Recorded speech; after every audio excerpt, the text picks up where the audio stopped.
Welcome to our channel. నేను మీ వెంకట్. ఈరోజు మనతో పాటు మాట్లాడడానికి ప్రకాష్ గారు రాజకీయ విశ్లేషకులు ఉన్నారు. ఒకసారి సార్ని అడిగి తెలుసు. సార్ నమస్తే సార్. నమస్తే. ఎలా ఉన్నారు sir? Fine, thank you Venkat. Sir, KCR గారు మొన్న ఒక మాట మాట్లాడారు. నేను గంభీరంగా ఉంటాను, మౌనంగా ఉంటాను, నేను కొడితే మామూలుగా ఉండదు అని చెప్పి. ఎలా ఉంటుంది అసలు? కేసీఆర్ గారు ఇప్పుడు కమిటీలో ఒకటి వేశారు, హరీష్ రావు గారికి బాధ్యతలు ఒప్పచెప్పారు. మళ్ళీ అంటే మధ్యకాలంలో కొద్దిగా గ్యాప్ వచ్చింది. దానికి ఏం కారణం అంటే రేవంత్ చాలా చిన్న కార్యకర్త టీఆర్ఎస్లో కానీ, తర్వాత కాలంలో టీడీపీలో కానీ. అనుకోకుండా ఆయనకు పిసిసి ప్రెసిడెంట్ కావడం, వెంటనే ఆయనకు ముఖ్యమంత్రి అయ్యే అవకాశం రావడం, అయినంత మాత్రాన స్టేచర్ ఈజ్ డిఫరెంట్ కదా. ఇప్పుడు ఎప్పటికీ ఈ తెలంగాణకు ఒక టవరింగ్ పర్సనాలిటీ కేసీఆర్ గారు. అంటే తెలంగాణ మీద అవగాహన కానీ, ఆయనకు గ్రిప్ ఏదైతుందో అది రేవంత్కి రాదు కూడా ఇప్పట్లో. ఆయన ముఖ్యమంత్రి ఉన్నా కూడా ఆ తెలంగాణ మీద సంపూర్ణమైన అవగాహన రావాలంటే చాలా కష్టపడాలి, చాలా టైం పడుతుంది. ఒక మంచి లక్షణం ఏంటంటే తొందరగా గ్రాస్ప్ చేయగలుగుతాడు ఆయన. ఓకే. కేసీఆర్ రంగంలోకి దిగిన తర్వాత ఇంకా మీడియా కానీ, న్యూస్ కానీ, పబ్లిక్ కానీ అంతా కేసీఆర్ను ఫాలో అవుతారు. ఇప్పటిదాకా ఆయన సైలెంట్గా ఉన్నాడు కాబట్టి రేవంత్ రెడ్డిది నడిచింది. అసెంబ్లీకి వచ్చినా కూడా ఆయన ముందట ఈయన తట్టుకోలేడు రేవంత్. ఎందుకంటే ప్రతి సబ్జెక్టు మీద అనర్గళంగా మాట్లాడగలుగుతాడు. ఉద్యమ కాలంలో ప్రతి గ్రామానికి ఆయన తెలంగాణలో సగానికంటే ఎక్కువ గ్రామాలను చుట్టిండు. పెద్ద పెద్ద భారీ బహిరంగ సభల్లో ప్రజలను కలిసిండు, కోట్ల మందిని. సో ఆయనకు తెలియని సమస్య లేదు, ఆయనకు తెలియని ప్రాంతం లేదు. ఆయనకున్నంత పట్టు రేవంత్ రెడ్డికి లేదు కాబట్టి అసెంబ్లీలో ఆయనతో తట్టుకోలేడు రేవంత్. అదే ఉద్దేశంతోనే ఆయన ఎంత వీలైతే అంత రాకుండా చేయాలనే ఉద్దేశంతోనే అపర్ష పదాలు, బూతులు, రోత మాటలు ఇవన్నీ మాట్లాడింది ఏంటంటే ఇన్సల్ట్ చేయడం. ఒక అపోజిషన్ లీడర్ను క్యాబినెట్ స్థాయి ఇచ్చినప్పుడు ఆ స్థాయిలోనే గౌరవం ఇవ్వాలి. బట్ కావాలని చెప్పి ఏంటంటే నేను ఇట్లా తిడితే ఆయన అసెంబ్లీకి రావడం నాది నడుస్తుంది. కానీ ఎంతకాలం రాకుండా ఉంటాడు? ఆయన స్ట్రాటజీగా ఒక 14 నెలలు కొత్తగా వచ్చిన ప్రభుత్వానికి సమయం ఇవ్వాలి, ఇప్పుడే ఎంబడబడ్డాడు అని చెప్పి నెగిటివ్ అవుతుంది అనే దాంతోనే ఆగాడు. బట్ తర్వాత ఇప్పుడు సభల తర్వాత ఏప్రిల్ 27 ఆవిర్భావ దినం, సిల్వర్ జూబ్లీ కొద్దిగా గ్రాండ్గా చేయాలనే ఉద్దేశంతో కమిటీలు వేసుకుంటున్నారు. బట్ పార్టీకి ఏంటంటే చాలా కాలం నుంచి కమిటీలు లేవు. మళ్ళీ పునరుజ్జీవింపజేయాలనుకున్నప్పుడు, రీబిల్డ్ చేయాలనుకున్నప్పుడు కమిటీస్ అవసరం. డిస్టర్బ్ అయింది కదా ఈ అధికారం పోగొట్టుకోవడం వల్ల. సో మళ్ళీ కొత్త రక్తాన్ని పార్టీలోకి ఎక్కించాల్సిన అవసరం ఉంది. ఎందుకంటే 25 ఇయర్స్ అయిన తర్వాత కొత్త లీడర్షిప్ అనేది ఎవాల్వ్ అయింది. కాబట్టి ఇప్పుడు అపోజిషన్లో ఉన్నారు కాబట్టి మూవ్మెంట్స్ నడపాలి, ఉద్యమ స్ఫూర్తి ఉన్న వాళ్ళు కావాలి మళ్ళీ. కాబట్టి బహుశా ఈ కమిటీస్ అన్ని కూడా కొద్దిగా డిఫరెంట్గా ఉండొచ్చు అని. హరీష్ రావు గారికి బాధ్యతలు ఒప్పచెప్పారు. హరీష్ రావు గారికి ఏంటంటే రూరల్ తెలంగాణ మీద బాగా పట్టుంది. కేటీఆర్ కూడా ఉంది కానీ ఆయన మొదటి నుంచి ఉన్న వ్యక్తి. కేసీఆర్ గారితో 1996 నుంచి ఆయన ట్రాన్స్పోర్ట్ మినిస్టర్ ఉన్నప్పటి నుంచి హరీష్ రావు గారు ఎంబడినారు. తెలంగాణ ఉద్యమంలో మొదటి నుంచి ఉన్న వ్యక్తి. మాతో పాటు 2000 నుంచి కూడా ఆయన ఉన్నాడు. కాబట్టి ఆయనకి ఎవరైంది అనేది తెలుసు. సో హరీష్ రావు గారు కమిటీలు ఈ ఏప్రిల్ 27 సభల నాటికి పూర్తి చేస్తారు. సో సభల తర్వాత కార్యక్రమాలు ముమ్మరంగా ఉండొచ్చు. కవిత గారు కొత్తగా బీసీ పోరాటం అని మొదలు పెట్టారు. అసలు దీన్ని ఎలా చూడాలి? కొత్తగా ఏం పెట్టలేదు. ఆమె జైలు పోకముందే జ్యోతిబా పూలే విగ్రహం పెట్టాలన్నది. ఒక బీసీ అనేది ఒక బలమైన వర్గం. ఇప్పుడు అన్ని పార్టీలలో కూడా కొంత బీసీల గురించి చర్చ జరుగుతూ ఉంది. మహేష్ కుమార్ గౌడ్ మొన్ననే చెప్పాడు, అవసరమైతే ముఖ్యమంత్రి కూడా ఇస్తాం మేము కాంగ్రెస్ పార్టీ నుంచి బీసీకి. రేవంత్ రెడ్డి కూడా అన్నాడు. తీర్మార్మల్ కామెంట్ ఏదైతే ఉన్నదో అగ్రకుల ఆఖరి సీఎం అని. రేవంత్ రెడ్డి అయినా పర్వాలేదు, అగ్రకుల ఆఖరి సీఎం అని నన్ను అన్నా కూడా నాకేం బాధ లేదన్నాడు. బట్ బీజేపీ కూడా బీసీకి సీఎం అని ప్రకటించింది ఇదివరకే గతంలోనే. తర్వాత బీసీ అధ్యక్షుడిని కూడా చేశారు, ఇప్పుడు మళ్ళీ చేస్తామని అంటున్నారు. కాబట్టి టీఆర్ఎస్లో కూడా బీసీల పట్ల చర్చ జరుగుతుంది. కాబట్టి ఈ మధ్య వరుసగా మీటింగ్స్ పెట్టారు బీసీలతోని. తెలంగాణ భవన్లో బీసీ మీటింగ్ అయింది, బయట విడిగా లీడర్స్తో బీసీ మీటింగ్ అయింది, తమిళనాడు కూడా పంపించి అధ్యయనం చేయించారు. కాబట్టి కవిత గారు కూడా ఇష్యూ తీసుకున్నారు. జైలు పోకముందు తీసుకున్నారు, జైలు నుంచి వచ్చినాక తీసుకున్నారు. అంతకుముందు ఈ ఈబీసీ రిజర్వేషన్స్ మీద కూడా ఆమె మాట్లాడారు. ఇప్పుడు కూడా బీసీలకు ఈ సర్వేలో అన్యాయం జరిగింది అనే విషయం మీద ఆమె ఖమ్మంలో ఒక మీటింగ్ కూడా పెట్టారు. పబ్లిక్ ఇష్యూస్ తీసుకొని పనిచేయడం వల్ల కొంత ఆమె ఇమేజ్ పెరగడమే కాదు, మళ్ళీ ప్రజలకు కూడా కొంత మేలు జరుగుతుంది. ఇప్పుడు బీసీలను మనం చూసినట్టయితే ఏ కులంలో ఉన్న పెద్ద నాయకులు మిగతా వాళ్ళని పిలిచినా కూడా వచ్చే పరిస్థితి లేదు. ఒక బీసీ కృష్ణయ్య పిలిస్తే వస్తారేమో, ఓకే. కానీ ఒక సెక్షన్ వస్తది. కానీ కవిత గారు పిలిస్తే ఏందంటే అన్ని కులాల్లో ఉన్న పెద్దవాళ్ళంతా వస్తున్నారు. అంటే నాన్ పొలిటికల్ సెక్షన్ ఏదైతే బీసీలలో ఉందో. కాబట్టి బీసీలుగా మాకు కావాల్సింది ఏంటంటే పనికొచ్చే వాళ్ళందరినీ ఉపయోగించుకోవాలని ఉంటది. సో కవిత రావడం వల్ల బీసీలకు మేలైతున్నప్పుడు ఎందుకు వద్దనాలి? కాబట్టి ఆమె నాయకత్వాన్ని అంగీకరించడం విషయంలో కొన్ని వ్యతిరేకతలు ఇవన్నీ ఉన్నా కూడా మన ఇష్యూ తీసుకున్నది. ఎన్ని ఈ ఈ జీవిత కాలంలో ఏం చేసినా ఆమెను బీసీ నాయకురాలు అనరు. అనరు. బై క్యాస్ట్ ఆమె బీసీ కాదు కాబట్టి. కాదు కాబట్టి. అవును. బట్ ఆమె బీసీలకు మద్దతు ఇవ్వడానికి ముందుకు వచ్చినప్పుడు ఖచ్చితంగా ఉపయోగించుకోవాల్సిందే. మద్దతు ఏ తీసుకోవాలి. మేరకు ఆమె కాంట్రిబ్యూట్ చేయగలిగితే ఆ మేరకు ఉపయోగించుకోవాల్సిందే. ఇది బీసీలకు లాభం అవుతుంది. తద్వారా ఆమెకు కూడా కొంత ఉపయోగపడుతుంది. సెల్ఫ్ ఇమేజ్ బిల్డ్ చేయడంలో కొంత ఉపయోగపడుతుంది. సరే, ఆమె ఒక వర్గం కోసమే కాదు అందరి కోసం పనిచేసే మహిళ అనేది వస్తుంది. కాబట్టి ఇది మ్యూచువల్గా గివ్ అండ్ టేక్ లాగా ఒకరి నుంచి ఒకరు సహకారం తీసుకోవడంలో తప్పేం లేదు. సార్, ఇంకోటి, తెలంగాణలో వాటర్ పాలిటిక్స్ ఈటెక్కే అనుకోవచ్చా? ఎందుకంటే కృష్ణా జలాల్ని ఆంధ్ర దోపిడీ చేస్తున్నారు అని బీఆర్ఎస్ వాళ్ళు అవుతుంది, బీజేపీ వాళ్ళు అవుతుంది. ఆంధ్ర దోపిడీ చేయట్లేదు. రేవంత్ రెడ్డి ఆ నీళ్లను గురుదక్షిణ కింద ఇస్తున్నాడు, ఆంధ్రాకి ఇస్తున్నాడు. ఎందుకంటే చంద్రబాబు లేని రేవంత్ రెడ్డి లేడు. ఆయన పిసిసి ప్రెసిడెంట్ అయినా, ఆయన ముఖ్యమంత్రి అయినా, ఆఖరుకు చంద్రబాబు నాయుడు తన క్యాండిడేట్లను కూడా పెట్టకుండా రేవంత్ రెడ్డికి హెల్ప్ చేశాడు. కాబట్టి గురుదక్షిణ కింద ఆయన అభ్యంతరం పెట్టట్లేదు. తెలంగాణకి అన్యాయం జరుగుతుంది కదా. ఆయనకెందుకు తెలంగాణ గురించి? ఆయన ముఖ్యమంత్రి అయినా కూడా ఆయన ఎన్నడూ తెలంగాణ గురించి ఆలోచించిండు? ఆయన ఎప్పుడన్నా తెలంగాణలో ఉద్యమంలో వచ్చిండా? ఇప్పటికైనా అమరవీరుల స్థూపం దగ్గర 2 పూలు వేసింది ఏదన్నా ఉందా మీ దగ్గర? జై తెలంగాణ అన్నాడా? అనలే. మేము ఎప్పుడు కూడా ఆయన తెలంగాణ ఓన్ చేసుకోదు. ఆయన ముఖ్యమంత్రిగా ఇంకా 5 ఏళ్ళు ఉన్నా కూడా ఆయన ఆయన యాక్సిడెంటల్ గా వచ్చిన చీఫ్ మినిస్టరే తప్ప తెలంగాణ ప్రజలు ఇష్టపూర్వకంగా ఎన్నుకున్న సీఎం అయితే కాడు ఆయన. ఆయన జలదోపిడి విషయంలో ఫస్ట్ దీని గురించి ఎక్కువ మీకే తెలియాలి, వాటర్ గురించి. అంటే ఇప్పుడు ఎంతో అన్యాయం జరుగుతుంది తెలంగాణకు. ఈ అన్యాయాలను వేటిని కూడా ఆయనకు అర్థమైనా అర్థం కానట్టు నటిస్తున్నాడు. చంద్రబాబును ఆపడం లేదు. చంద్రబాబుతో డైరెక్ట్ కాన్ఫ్రంటేషన్ ఆయనకి ఇష్టం లేదు. ఇప్పుడు ఈ దోపిడీని ఆపాలంటే చంద్రబాబుతో పెట్టుకోవాలి. చంద్రబాబుతో పెట్టుకోవడానికి ఆయన సిద్ధంగా లేడు. ఎందుకు అనంటే ఆయన సీఎం చేసినందుకే కాదు, ఇప్పుడు సీఎం పదవి పోకుండా కాపాడుతున్నది చంద్రబాబు నాయుడు. లేకుంటే బీజేపీ ఎందుకు ఆలోచిస్తుంది? ఉన్నది ఒక్కగానొక్క కాంగ్రెస్ ఫండింగ్ ఇచ్చే ప్రభుత్వం ఇది ఒక్కటే కాంగ్రెస్ పార్టీకి. మోడీ గారికి ఏముంటుంది? కాంగ్రెస్కు ఉన్న అన్ని సంబంధాలు కట్ చేయాలని ఉంటుంది. అవును. మరి ఈయన ఎందుకు కొనసాగనిస్తున్నాడు అంటే చంద్రబాబు నాయుడు చేతిలో మోడీ ఉన్నాడు, మోడీ చేతిలో రేవంత్ రెడ్డి ఉన్నాడు. కాబట్టి ఆయన జలదోపిడిని అడ్డుకోడు, తెలంగాణ ప్రయోజనాలను కాపాడాడు, కేంద్రం నుంచి రావాల్సిన నిధులను రాబట్టలేడు. ఫస్ట్ ఆయనకు అపరిపక్వత ఉంది, అవగాహన లేదు ఏ రంగం మీద కూడా. చాలా టైం పడుతుంది. ఆయనకు తెలంగాణ అర్థమైన నాటికి ఆయన పదవి కాలం అయిపోతుంది.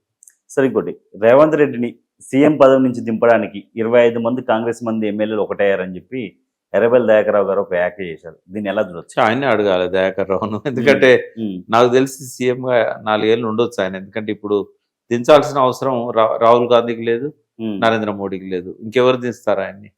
ఇప్పుడు ఇంకొక ముఖ్యమంత్రికి మద్దతు ఎవరన్నా ఇస్తామంటేనే కదా దించేది. ఓకే, వాళ్ళిద్దరికి కూడా రేవంత్ రెడ్డి దించాలని లేదు.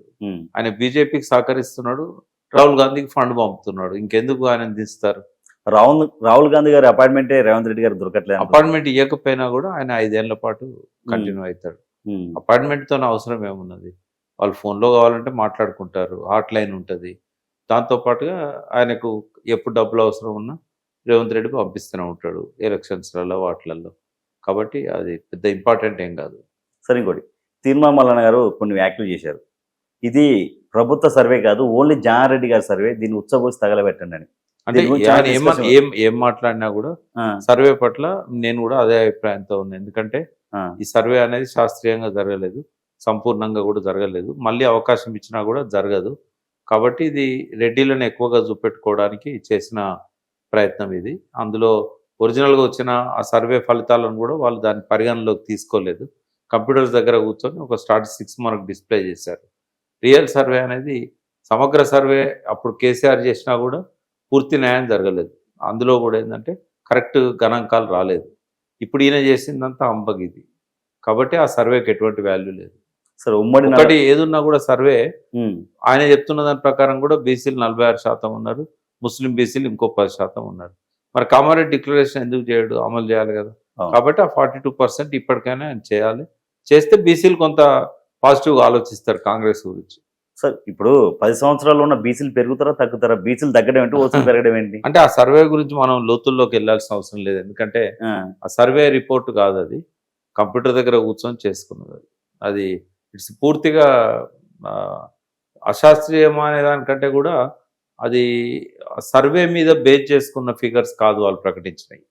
ఏదైతే వచ్చిందో సర్వే, ఆ సర్వే ఫలితాలు కూడా కావు అవి. ఏడో రూమ్లో కూర్చొని ఈ ఫిగర్స్ అన్ని కంప్యూటర్లో పెట్టుకొని మ్యాచింగ్ అవుతుందా లేదా, ఎందుకంటే ఒకటే మాట చెప్తాను నేను, జనాభా 3,55,00,000 అని చెప్పాడు. అవును. 3%, 3.5% ఇంకా రాలేదన్నాడు. అదంతా కలిపినా 3.65, 3.66 వస్తుంది. మన జనాభా అది కాదు, ఎందుకంటే ఎలక్షన్ కమిషన్ ఇచ్చిన మొన్ననే 1 మంత్ కింద ఇచ్చిన దాని ప్రకారం 3,35,00,000 మంది ఓటర్స్ ఉన్నారు అన్నాడు. ఈ ఓటర్స్ 18 ఇయర్స్ దాటిన వాళ్ళు. అవును. మరి 0 to 18 ఇయర్స్ ఉన్న వాళ్ళు ఎంతమంది ఉన్నారు? వాళ్ళు ఇంకో 1,00,00,000 మంది ఉన్నారు. ఎట్లా లెక్క పెడుతున్నాం? స్కూళ్ళల్లో, కాలేజీలలో ఇంటర్మీడియట్ వరకు ఉన్న వాళ్ళకు ఓటు హక్కు లేదు. అవును. వాళ్ళందరి సంఖ్య 68 లక్షలన్నది. తర్వాత ఇంకొక 18 లక్షల మంది 0 to 5 ఇయర్స్ లోపల స్కూల్కు పోని వాళ్ళు ఉన్నారు. ఇవన్నీ కలిపితే 4,30,00,000 మంది దాకా వస్తుంది. అంటే ఈయన చెప్పిన లెక్క ప్రకారం కూడా ఇంకో 60 లక్షల మంది సర్వేలో లేరు. అదేదో 3% కాదు అది. అర్బన్లో వచ్చేసి సర్వే జరిగింది 30 to 40%, రూరల్లో 60%, 50 నుంచి 60. కాబట్టి ఆ సర్వేకి ఎటువంటి శాంక్టిటీ లేదు. మళ్ళీ నేను చెప్పిండో అది కరెక్ట్. సరే, ఇంకోటి ఉమ్మడి నల్లగొండ జిల్లాలో కోమటిరెడ్డి వెంకరెడ్డి గారిది డామినేషన్ నడుస్తుందని, ఎందుకంటే మందుల సామ్యాల విషయంలో నేను ఏమంటున్నా అంటే కోమటిరెడ్డి వీళ్ళందరూ థర్డ్ క్లాస్ పొలిటీషియన్స్. ఓకే, నేను వాళ్ళ గురించి మాట్లాడా, అది ప్రజలకే వదిలేద్దాం. సార్ 5 సార్లు ఎమ్మెల్యే అయిన అటువంటి గుమ్మడి నరసయ్య గారు రేవంత్ రెడ్డి గారి అపాయింట్మెంట్ కోసం ఒక 4 సార్లు కలవడం జరిగింది. ఆయన వెయిట్ చేసినా కానీ ఆయనకు అపాయింట్మెంట్ దొరకలేదు. కనీసం సెక్రటరీ లోపలికి కూడా వెళ్ళినారంట. 5 సార్లు గెలిచిన ఎమ్మెల్యేకే అలా జరిగితే మామూలు కామన్ పీపుల్ పరిస్థితి ఎలా ఉంటుంది? అంటే రేవంత్ రెడ్డి ప్రమాణ స్వీకారం రోజు ఏమన్నాడు, నేను కంచెలు బద్దలు కొడుతున్నా, ఈ ప్రజాభవన్ ఇది ఎప్పుడైనా ఎవరైనా రావచ్చు, కలవచ్చు, కేసీఆర్ ఎవరిని కలవకుంటున్నాడు అని అన్నాడు. అంటే ఆ రోజే అనుకున్నాం ఇది ఈయనకు కూడా సాధ్యం కాదు కలవడం అనేది, ఒక ఇమ్మెచ్యూర్డ్ స్టేట్మెంట్ ఇస్తున్నాడు అని చెప్పి ఆ రోజే అర్థమైంది. ఒక ప్రోటోకాల్ ఉంటుంది సీఎం అన్నప్పుడు. ప్రోటోకాల్ ప్రకారం ఏంటంటే అపాయింట్మెంట్ తీసుకొని రావాలి. ఆయన ఒకవేళ ఓపెన్ టైం ఇచ్చాడు అనుకోండి, ఎన్టీ రామారావు ఉండేవాడు. ఎన్టీ రామారావు ఏం చేసేదంటే మార్నింగ్ 3:45 నుంచి ఆయన ప్రజా దర్శనాన్ని పెట్టేవాడు. 2:30కు లేసేవాడు ఆయన. 3:30 కల్లా అంతా రెడీ అయిపోయి ఓ 15 నిమిషాలు ఎవరైనా విఐపీస్ వస్తే మాట్లాడి కనీసం 4 o'clock వచ్చేవాడు బయటికి. ఆ 4 o'clock అందరినీ లైన్లలో నిలబెట్టి కలిసేవాడు. ఒకవేళ ఎవరైనా ఎమ్మెల్యేలన్నా, మంత్రులన్నా రూమ్లో పిలిచి మాట్లాడేవాడు. రాజశేఖర రెడ్డి గారు కూడా కొంతకాలం పాటు దాన్ని మెయింటైన్ చేశారు. బట్ కేసీఆర్ గారి దగ్గరికి వచ్చేసరికి ఏంటంటే ఒకరితో ఒకరికి కంపేర్ చేయాల్సిన అవసరం లేదు. బట్ ఆయనకున్న ఆయన నిరంతరం ఏంటంటే పబ్లిక్ ఏం చేస్తే బాగుంటుంది, ఇంకా ఏం చేయాలి, అయితే థాట్ ప్రాసెస్ అనేది మిగతా వాళ్ళలాగా ఉండదు కేసీఆర్ది. ఒకటి ఏదైనా మైండ్లోకి వచ్చిందంటే క్షణాలు, గంటలు దాని గురించి ఆలోచిస్తూ ఉంటాడు. ఎవరినైనా పిలిచి మాట్లాడడం మొదలు పెడితే అది వాళ్ళకు 10 నిమిషాలు 15 నిమిషాలు అని ఉండదు. ఆయనకి ఇంట్రెస్ట్ టాపిక్ ఉంటే సాయంత్రం దాకా కూడా మాట్లాడుతూనే ఉంటాడు. అయితే అట్లా ఏకాగ్రతతోని, ఒక నిబద్ధతతోని ఆయన దానికి ఇంపార్టెన్స్ ఇచ్చినంతగా విజిటర్స్కి ఇవ్వకపోయేది. విజిటర్స్కి ఏంటంటే ఆల్టర్నేటివ్ ఏర్పాటు ఉండేది, సెక్రటరీలను కలిసిపోవడం ఇట్లా ఉండేది. ఇంకోటి ఏంటంటే ఒక ఎక్స్ఎమ్మెల్యేగా తను వచ్చినప్పుడు ఒకవేళ నిజంగానే అపాయింట్మెంట్ తీసుకొని వచ్చి ఉంటే ఆయన వీలు కానప్పుడు ఆయనకి ఇన్ఫామ్ చేయాలి, నేను ఉండట్లేదు, వాళ్ళ సెక్రటరీస్ ఆయన మీరు అపాయింట్మెంట్ మీకు ఇచ్చాడు కానీ ఆయనకు అదే సమయానికి వేరే ఇంపార్టెంట్ వర్కౌట్ వచ్చింది, మీకు ఇవాళ కుదరదు, మళ్ళీ ఒక రోజు రండి అని చెప్పాలి. ఒకవేళ అట్లా 3-4 సార్లు ట్రై చేసినా ఇవ్వట్లేదు అని అనుకుంటే ఆయన ఎందుకు ఇవ్వదలుచుకోలేదో లోపల ఏదో ఉండి ఉంటుంది. ఒకవేళ అపాయింట్మెంట్ తీసుకోకుండా గుమ్మడి నరసయ్య గారు పోయారనుకోండి, అపాయింట్మెంట్ తీసుకోకుండా పోతే దొరకలేదు అనడం కరెక్ట్ కాదు. నువ్వు అపాయింట్మెంట్ తీసుకున్నాక ఇవ్వలేదు అని అంటే సరైన కారణం చెప్పలేదంటే రేవంత్ రెడ్డి గారిని తప్పట్ట. నువ్వు తీసుకోనే లేదనుకో, ఆయన ఏదో పనిలో ఉండుంటాడు, ఎవరితోనో మాట్లాడుతూ ఉంటాడు, వెయిట్ చేయాలి. 4 గంటలు వెయిట్ చేసినా ఇవ్వలేదు అనుకున్నప్పుడు మళ్ళీ ఒకరోజు నేను వస్తానని ఫిక్స్ చేసుకొని పోవాలి. అంటే ఎట్లా ఉంటుందంటే ఇది మనము ఒక ప్రోటోకాల్స్ను ఫాలో కాకపోతే సీఎంను తప్పట్టడానికి ఉండదు. ఇంకోటి ఏంటంటే రేవంత్ రెడ్డి గారికి కూడా ఆయనకు 24 గంటలు సరిపోదు. ఎందుకంటే ఒక సీఎంగా చాలా సమస్యలు ఉంటాయి ఒక రాష్ట్రాన్ని నడపాలి అని అన్నప్పుడు. కేసీఆర్ని అయితే ఆయన తప్పు పట్టాడు కానీ తనకు అధికారంలోకి వచ్చినాక తెలిసి ఉంటుంది, నేను అనవసరంగా కేసీఆర్ని తప్పట్టాను. గతంలో గద్దర్ గురించి ఇలా మాట్లాడేది కదా సార్. అంటే గద్దర్ది డిఫరెంట్ ఇష్యూ. ఒక సీఎం ఒక వ్యక్తికి అపాయింట్మెంట్ ఇవ్వట్లేదు, గద్దర్ లాంటి ఒక పాపులర్ వ్యక్తికి కూడా అపాయింట్మెంట్ ఇవ్వట్లేదు అని అంటే 2 కారణాలు ఉండొచ్చు. ఆ రోజు పర్టికులర్గా ఆయన ఏమన్నా బిజీగా ఉండాలి, ఉన్నా కూడా ఎవరైనా పంపించి లోపలి పిలిపించి టీ కాఫీ ఇచ్చి ఇవాళ కుదరదు వేరే రోజు అని చెప్పాలి. బట్ ఆయనకు ఇన్ఫర్మేషన్ పోయిందా, పోయినట్టయితే ఎందుకు ఇవ్వలేదు, that is different thing. But Gummadi నర్సే విషయంలో మాత్రం అపాయింట్మెంట్ తీసుకున్నాక ఇవ్వకపోతే అది రేవంత్ రెడ్డి తప్పు అవుతుంది. అపాయింట్మెంట్ ఇవ్వకుండా ఎన్నిసార్లు వచ్చినా కూడా ఇదే పరిస్థితి ఉంటుంది. సీఎంగా వాళ్ళకుండే బాధ్యతలు చాలా ఉంటాయి కాబట్టి మనం అలవోకగా తప్పే అని చెప్పలేము. బట్ ఆయన అర్థం చేసుకోవాల్సింది కేసీఆర్ గారికి కూడా అట్లాంటి సిచ్యువేషన్ ఉండే కాబట్టి ఆయన కూడా ఇవ్వలేదని అనుకోవాలి. తెలంగాణలో ఉప ఎన్నికలు వచ్చే అవకాశం ఉందంటారా? 100% వస్తాయి. ఎందుకంటే వీళ్ళు డిస్క్వాలిఫై అవుతారు. కొంతకాలం పాటు ప్రొలాంగ్ చేశారు. ఇప్పుడు సుప్రీంకోర్టు పోయింది. సుప్రీంకోర్టు స్పీకర్కు ఆదేశాలు ఇచ్చినప్పుడు ఒక టైం బౌండ్ పెట్టారనుకోండి, ఖచ్చితంగా డిస్క్వాలిఫై చేయాల్సి వస్తుంది వాళ్ళని. ఇప్పుడు నాగేందర్ అయితే డైరెక్ట్ ఎంపీగా నామినేషన్ వేశాడు. అవును, మరి ఎట్లా వాళ్ళు సమర్థించుకోగలుగుతారు? కండువాలు కప్పుకున్నారు, పోయారు, ఇవన్నీ ఉంటాయి కదా. కాబట్టి డిస్క్వాలిఫై అవుతారు. డిస్క్వాలిఫై అయితే ఐజాన్ టుడే టీఆర్ఎస్ ఎడ్జ్ ఉంటుంది. సరే, ఇంకోటి ఆంధ్రప్రదేశ్లో జగన్ గారు అసెంబ్లీ సమావేశాలకు రావట్లేదు, ఎందుకని? అది వాళ్ళ ఇష్టం, అది మనం ఏం చేస్తాం. ఇప్పుడు కేసీఆర్ గారు రావట్లేదు, అక్కడ జగన్ రావట్లేదు, ఎందుకని? అక్కడ ఆయన రావట్లేదు, ఇక్కడ ఈయన రావట్లేదు. ఇప్పుడు ఎట్లుంటుందంటే నీవు నేర్పిన విద్య నీరజాక్ష అంటారు. ఈయన వాళ్ళు ఉన్నప్పుడు విపరీతంగా అవమానపరిచాడు చంద్రబాబు నాయుడు. ఇప్పుడు ఆయన రివెంజ్ తీసుకుంటాడు, అది తట్టుకునే శక్తి లేదు ఆయన లేదు. కాబట్టి మనం మాట్లాడే ముందు మనకు కూడా ఇటువంటి సిచ్యువేషన్ వస్తుంది అని చెప్పి హుందాగా వ్యవహరించాల్సిన అవసరం ఉంది. రేపు రేవంత్ రెడ్డి పరిస్థితి కూడా అదే. సరే, ఇంకొకటి ఆంధ్రప్రదేశ్లో నెక్స్ట్ ముఖ్యమంత్రి అయ్యే అవకాశం లోకేష్ బాబుకు ఉందా, పవన్ కళ్యాణ్ గారికి ఉందా? ఎట్లా చెప్పగలుగుతాం? ఎందుకంటే మనం పాలిటిక్స్ అండ్ క్రికెట్ ఒక తీరు ఉంటాయి. 100 రన్లు చేస్తాడు సచిన్ అని చెప్పి పందాలు కాస్తాడు, డక్ అవుట్ అయ్యి వస్తాడు, మొదటి బాల్కే అవుట్ అయ్యి వస్తాడు. ఎన్నోసార్లు అయింది అట్లా. ఎవరు వస్తారనేది ఎట్లా చెప్పగలుగుతాం? సరే, అది పాలిటిక్స్ అనేది మనం ఊహించలేము. కేసీఆర్ గారితో మీరు దగ్గర ఉండి చూశారు కాబట్టి అడుగుతున్నా, కేసీఆర్ గారి రోజు రొటీన్ ఎలా ఉంటుంది? ఏం ఫుడ్ తీసుకుంటాడు అసలు ఆయన ఫుడ్ తక్కువ తీసుకుంటాడు, చాలా రోజు రొటీన్ ఎలా ఉంటుంది? మంచి క్వాలిటీ ఫుడ్ తీసుకుంటాడు, తక్కువ తీసుకుంటాడు. ఆయన ఫుడ్ మీద ఎక్కువ ఇంపార్టెన్స్ ఇవ్వడు, కానీ తీసుకున్న ఫుడ్ మాత్రం చాలా క్వాలిటీ ఫుడ్ ఉంటుంది. ఎవ్రీడే నాన్ వెజ్ ఉంటుంది, కొంచెమే తీసుకుంటాడు. ఆయన తినడం కంటే ఇతరులకు బయట సంతోషిస్తాడు. ఎప్పుడు ఒంటరిగా తినడు, ఎప్పుడు ఆయనతో పాటు 10 మంది ఉండాల్సిందే. ఆయన పెట్టడంలో తృప్తి పడతాడు, ఆయన సొంతంగా తినడంలో ఆయనకి తృప్తి ఉండదు. బట్ ఆయన ఎప్పుడూ ఆలోచిస్తూనే ఉంటాడు ఏదో ఒక ఇష్యూ మీద. ఆలోచనలు అట్లా ఉన్నప్పుడు తిండి మీద ధ్యాస ఉండదు.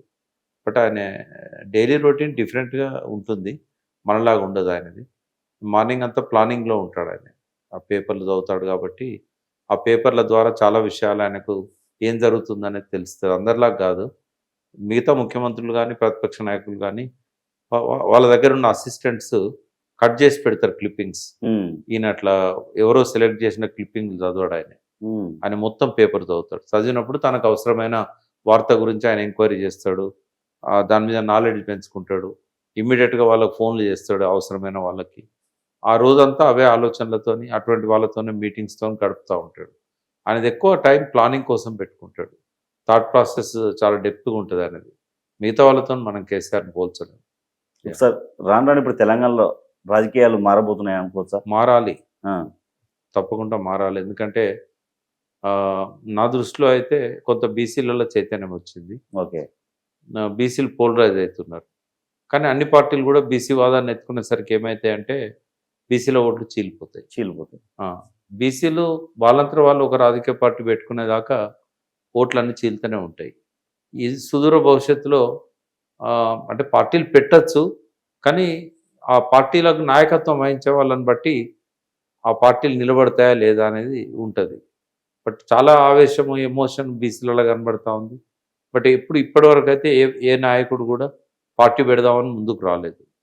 ఒకవేళ మల్లన్నకు ఆ ఉత్సాహం ఉన్నా కూడా కాంగ్రెస్ పార్టీయే బీసీ సీఎం చేస్తుందని చెప్పి మహేష్ గౌడ్ చెప్తున్నాడు కాబట్టి ఆయన ఆ పార్టీలనే ఉండి పోటీ పడతాడు కావచ్చు. కొత్త పార్టీ పెట్టే అవకాశం ఉండదు. అంటే వాళ్ళు ఆయన టర్మినేట్ చేస్తే పెడతాడు. బట్ వాళ్ళు ఇప్పటివరకు నోటీస్ ఇచ్చిన తర్వాత రిప్లై ఇవ్వకపోయినా కూడా వాళ్ళు సైలెంట్గానే ఉన్నారు. మల్లన్నను బయటికి పంపే ధైర్యం కానీ అవకాశం కానీ వాళ్ళకు లేదు. ఆ ఇచ్చిన నోటీస్కి ఆయన రిప్లై ఇవ్వకపోయినా కూడా ఆయన ఏం చేయడానికి లేదు. కాబట్టి రేపు బీసీ సీఎంగా కాంగ్రెస్ పార్టీలోనే ఆయన పోటీ పడవచ్చు. ఒకవేళ ఆయన పార్టీ పెడితే డెఫినెట్గా ఆయన ఒక లీడర్గా ఎవాల్వ్ అయ్యింది కాబట్టి ఇంతకుముందు మల్లన్న కాదు ఆయన. కొద్దిగా మెచ్యూర్డ్గా మాట్లాడితే కనుక ఇంకా అవకాశాలు ఎక్కువ వస్తాయి. ఒక పార్టీ పెడితే నిలబెట్టుకోగలుగుతాడు. ఎందుకంటే ప్రజల్లోకి వెళ్ళిపోయాడు, మాస్ ఫాలోయింగ్ ఉంది, అగ్రెసివ్గా మాట్లాడుతున్నాడు. మిగతా పార్టీలతోనే అట్లా అంటే ఏదో ఒక పార్టీతో రేపు గెలిచిన తర్వాతనో గెలవడానికంటే ముందో అలయన్స్లో పోదాము అనే ఒక అండర్స్టాండింగ్కి వచ్చినట్టయితే, వాళ్ళు సపోర్ట్ చేసినట్టయితే అన్ని రకాలుగా మళ్ళీ నిలబడగలుగుతాడు. బట్ ఆయన పార్టీ పెట్టే ఆలోచన ఉందో లేదో మనకు తెలియదు. సార్ నెక్స్ట్ మేము ఫ్యూచర్లో మేము ఎమ్మెల్యే లేదు, నేను ఎమ్మెల్సీ నాకు గవర్నర్ కోటాలో ఇస్తేనే నేను తీసుకోలేదు. అవును, నేను ఎప్పుడు పాలిటిక్స్ లో మీరు తీసుకోలేదు. లేదు, ఇప్పుడు కూడా తీసుకోలేదు, ఇప్పుడు కూడా తీసుకోను. యాక్టివ్ నాకు ఒకటే ఉండే, రాజ్యసభకు అవకాశం వస్తే పోవాలని ఉండే. ఎందుకంటే దేశంలో చాలా సమస్యలు ఉన్నాయి. తెలంగాణ అంటే కేసీఆర్ గారు చూసుకుంటారు, ఆయన చాలా వరకు చేశాడు. ఎందుకంటే ప్రపంచంలోనే తెలంగాణను అగ్రగామిగా నిలబెట్టాడు లాస్ట్ 10 yearsలో, ఆర్థికంగా ఇతరత్ర. ఎవరు స్టాటిస్టిక్స్ డాటాతో వచ్చినా కూడా నేను వాళ్ళతో పోటీ పడగలుగుతా, చెప్పగలుగుతా. ప్రపంచంలోనే ది బెస్ట్ రూలర్ అంటే కేసీఆర్. ఎందుకు అంటే ఆర్థికంగా కేవలం 9.5 సంవత్సరాలల్లో ఆదాయాన్ని 3 రెట్లు 4 రెట్లు చేయగలిగాడు.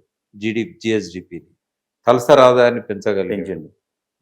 అన్ని ప్రమాణాలలో ఎక్కడో అట్టడుగున ఉన్న తెలంగాణను మొదటి 5 స్థానాల్లోకి తీసుకురాగలిగాడు ఏ పారామీటర్లోనైనా. మన భారతదేశ రాష్ట్రాలతోనే కాదు, ప్రపంచంతోనే పోటీ పడ్డాడు ఆయన గ్రోత్లో. ఇప్పటికి కూడా రిజర్వ్ బ్యాంక్ను అడిగినా కూడా చెప్తుంది ఈజ్ నంబర్ 1. కాబట్టి తెలంగాణ గురించి ఇక మనం ఏ పదవి తీసుకున్నా చేయగలిగింది ఏం లేదు. రాజ్యసభకు పోతే మాత్రం దేశంలోని అనేక సమస్యలను దేశ ప్రజల దృష్టి తీసుకురావడానికి అవకాశం ఉంటుంది. నేను ఆయన అడిగింది కూడా అదొకటే, మీకు అవకాశం ఉంటే అదొకటి చూడండి అని చెప్పాము. బట్ ఆయనకు అవకాశం రాలేదు. ఒకవేళ రేపు మళ్ళీ వచ్చినప్పుడు నేను ఆయనతోని ఇదే సన్నిహిత సంబంధాలు ఉంటే వాళ్ళు ఆలోచిస్తే అప్పుడు అవకాశం వస్తే తీసుకుంటారు. రాజ్యసభ తీసుకుంటారు, ఓన్లీ రాజ్యసభ. నాకు ఏ పదవి మీద ఇంట్రెస్ట్ లేదు. అసలు ఏది ఇస్తాను కానీ ఇవాళ రేపు పదవి ఇస్తా అంటే వద్దనే వాళ్ళు ఎవరు లేరు. నాకు ఇంట్రెస్ట్ లేదు. ఎందుకంటే ఎంతో మంది ఎమ్మెల్సీలు ఉన్నారు, అందులో నేను పోయి కూర్చొని చేసేది ఏం లేదు అన్నాడు. తర్వాత కూడా అన్నాడు ఆయన, ఏమన్నాడంటే నీలాంటి బాగా మాట్లాడగలిగే వాళ్ళు పెద్దల సభలో ఉండాలి, ఆ కొరత ఉంది మనకు అన్నాడు. నేను దానికి ఏం పెద్దగా నేను రెస్పాన్స్ ఇవ్వలేదు. కేసీఆర్ గారికి మోడీ గారు భయపడ్డట్టేనా సార్ నిజంగా? అట్లా ఉండదు పాలిటిక్స్ లో, అట్లా భయపడపో పాలిటిక్స్ లో ఉండదు. కాకపోతే ఏంటంటే మొన్నటి ఓటమిలో మోడీ గారిది కీలక పాత్ర. కేసీఆర్ గారు మళ్ళీ 3వసారి ముఖ్యమంత్రి అయితే కనుక దేశవ్యాప్తంగా ఆయన ఎక్స్పాండ్ అవుతాడు. ఇంకొక జాతీయ పార్టీ వస్తుంది. కొన్ని ప్రాంతీయ పార్టీలు అన్నింటినీ నామరూపాలు లేకుండా చేయాలనేది బీజేపీ కాంగ్రెస్ ఇద్దరికి ఉన్న అండర్స్టాండింగ్. కాబట్టి ఇప్పుడు ఢిల్లీ ఎలక్షన్స్లో అధికారంలోకి వచ్చేది కాంగ్రెస్తో అలయన్స్ అయితే. బట్ ఇద్దరిని దెబ్బకొట్టాలంటే వాళ్ళిద్దరు అలయన్స్ కాకూడదు. సో కాంగ్రెస్ కూడా ఏముంది, ప్రాంతీయ పార్టీలను ఖతం చేయాలి. ఈసారి కాకపోయినా ఇంకోసారైనా మోడీతోనే బీజేపీతోనే తలపడాలి. కాబట్టి ఇద్దరు కలిసి అన్ని రాష్ట్రాల్లో ప్రాంతీయ పార్టీలను ఒకటి తర్వాత ఒకటి కట్ చేస్తున్నారు. సార్ ప్రజల్లో ఆల్మోస్ట్ ఇప్పటికీ చాలా వ్యతిరేకత వచ్చింది కాంగ్రెస్ పార్టీకి. 6 గ్యారెంటీల విషయాన్ని ఎలా చూడొచ్చు మనం? అంటే ఇంకా చాలా ఎక్కువ వస్తుంది. అంటే ఇప్పుడు ఎలక్షన్ ఇప్పటికిప్పుడు ఎలక్షన్ పెట్టినా కూడా మధ్యంతర ఎన్నికలు వస్తే కాంగ్రెస్ గెలవదు. ఇక్కడ పోటీ ఏంటంటే బీజేపీకి టీఆర్ఎస్కే ఉంటుంది. ఇప్పుడైతే ఈ వ్యతిరేకతను ఎవరు పంచుకోవాలనే దాని మీద. ఒకవేళ బీజేపీ కొంత లేసింది అనుకోండి, ట్రయాంగిల్ కంటెస్ట్ అవుతుంది. ట్రయాంగిల్ కంటెస్ట్లో ఎవరు వస్తారనేది చెప్పలేము.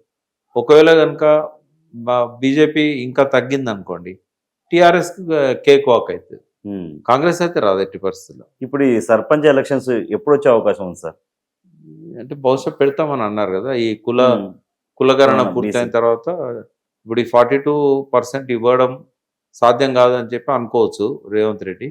అందుకే ఆయన అసెంబ్లీలో ఏమన్నాడు, మేము మా పార్టీ తరఫున ఇస్తాము అన్నాడు. గవర్నమెంట్ తరఫున మేము చట్టం చేస్తాం అనలే. ఇక అది ఏనప్పుడు ఎప్పుడు పెడితే ఏముంది. ఒక వస్తే ఇప్పటికిప్పుడు వస్తే ఇప్పటికిప్పుడు పట్టు గ్రామాలలో జనరల్ ఈ లోకల్ బాడీస్లో అధికార పార్టీకి ఎడ్జ్ ఉంటుంది. ఆ, బట్ రేవంత్ రెడ్డి చేసే తప్పుల వల్ల మళ్ళీ టీఆర్ఎస్కి ఆ ఎడ్జ్ వస్తుంది. ఎందుకంటే గ్రామాలలో బలంగా నాయకత్వం ఉన్నది బీఆర్ఎస్ BRS పార్టీ. నాయకులు పోయినా కూడా కింది స్థాయిలో కార్యకర్తలు పోలేదు. కాబట్టి మెజారిటీ స్థానాలు జిల్లా పరిషత్లు బీఆర్ఎస్కే వస్తాయి. Thank you sir. Thank you.